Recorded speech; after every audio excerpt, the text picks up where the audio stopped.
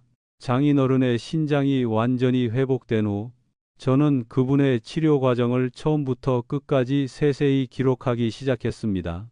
논문을 쓰기 위해서가 아니라 누구나 따라할 수 있는 신장을 지키는 10가지 작은 습관을 찾기 위해서였습니다. 그리고 깨달았습니다. 건강은 큰 결심에서 오지 않습니다. 그건 우리가 매일 반복하는 작은 행동들에서 만들어집니다. 한 잔의 물, 한 끼의 식사, 한 걸음의 움직임, 그것들이 모여 몸을 건강하게도 약하게도 만드는 것입니다. 첫 번째 습관, 10분의 감사. 식사 후 바로 앉거나 눕지 마세요. 그 대신 집안을 천천히 걷거나 밖으로 나가 10분간 가볍게 걸으세요. 이 짧은 움직임이 혈액순환을 도와 신장의 부담을 덜어줍니다. 장인어른은 그것을 몸과 대화하는 10분이라 부르셨습니다. 그는 말했습니다. 그 10분을 걸으면 머리가 맑아지고 마음이 편해지고 밤에는 더 깊이 잠이 들어요. 두 번째 습관, 친구와 이야기하듯 물 마시기. 한 번에 물 한 컵을 벌컥 마시지 마세요. 작은 모금씩 시간 간격을 두고 천천히 마시는 것이 중요합니다. 하루에 7, 8잔이면 충분하지만 신장이 감당할 시간을 주는 것이 핵심입니다. 저는 환자들에게 항상 이렇게 말합니다. 신장은 놀라움을 싫어합니다. 갑자기 많은 물을 마시면 피로와 부종으로 반응하게 됩니다. 세 번째 습관, 소금이 아닌 향으로 간하기. 식탁 위에서 소금이나 간장 대신 레몬 조각, 후추, 바질, 깻잎, 들깨잎 같은 향신료를 두세요. 자연의 향을 즐기는 법을 배우면 혀가 다시 균형을 찾습니다. 2주만 지나면 짠맛에 대한 갈증이 사라지고 그때부터 신장은 안도의 숨을 쉽니다. 네 번째 습관, 일주일에 하루 완전한 집밥. 이건 쉽지 않지만 꼭 해보세요. 일주일에 단 하루만이라도 가공식품 없이 밥, 데친 채소, 찐 생선, 두부, 과일만 먹는 날을 정하세요. 그 하루는 신장이 쉴 수 있는 휴일이 됩니다. 한 달 후 많은 환자들이 이렇게 말했습니다. 피부가 맑아지고 잠도 깊어졌어요. 그건 피가 깨끗해졌기 때문입니다. 다섯 번째 습관, 고기보다 생선, 생선보다 채소. 일주일에 3번, 고등어, 연어, 꽁치 같은 생선을 드세요. 이들은 단백질이 풍부하면서도 퓨린 함량이 낮아 신장에 부담을 주지 않습니다. 두부, 달걀찜, 두유도 좋은 선택입니다. 극단적인 식단이 필요하지 않습니다. 비율을 바꾸는 것만으로 충분합니다. 여섯 번째 습관, 아침과 저녁, 혈압을 듣는 시간. 혈압계는 두려운 기계가 아닙니다. 그건 신장이 보내는 거울입니다. 혈압이 높으면 신장도 이미 손상되고 있을 가능성이 큽니다. 수치를 기록하세요. 그 숫자를 적는 행위 자체가 당신이 자신의 몸을 이해하기 시작했다는 증거입니다. 7번째 습관, 진통제에 의지하지 않기. 두통이나 관절통이 있다고 쉽게 약을 드시지 마세요. 이부프로펜, 나프록센 같은 진통제는 신장으로 가는 혈류를 줄입니다. 통증이 있다면 먼저 찜질을 하거나 스트레칭을 하거나 따뜻한 차를 마셔보세요. 인내심 또한 훌륭한 치료제입니다. 8번째 습관, 끓이고 식히고 헹구기. 채소를 끓는 물에 데친 후 찬물에 헹궈보세요. 이 단순한 과정으로 칼륨을 30-50% 줄일 수 있습니다. 신장이 약한 사람에게는 매우 중요한 조리 습관입니다.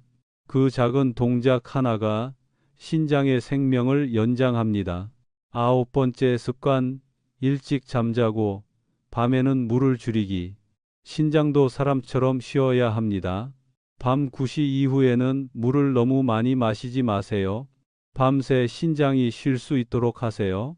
잠들기 전에는 입을 헹구거나 한 모금 정도만 마시면 충분합니다. 숙면은 최고의 회복제입니다. 10번째 습관, 하루의 고요를 위한 시간. 일주일에 하루 TV를 끄고 휴대폰을 내려놓고 그저 조용히 앉아 자신의 호흡을 느껴보세요. 스트레스 역시 독소의 한 종류입니다. 마음이 편안하면 피가 부드럽게 흐르고 그 피를 거르는 신장도 평화를 얻습니다. 이 10가지 습관은 장인어른이 실천하신 것들이고 그 덕분에 지금도 80을 훌쩍 넘은 나이에도 건강히 지내고 계십니다. 그는 저를 만날 때마다 웃으며 말씀하십니다. 건강은 어려운 게 아니야. 꾸준히 하는 게 어려울 뿐이지. 그 말이 정답입니다. 인생을 바꿀 필요는 없습니다. 습관 하나만 바꾸면 인생이 바뀝니다. 이 이야기를 끝까지 읽고 계신다면 아마도 당신도 누군가를 떠올리고 있을 겁니다. 혹은 바로 자신일 수도 있습니다. 오늘 약속이 아니라 작은 행동 하나로 시작하세요.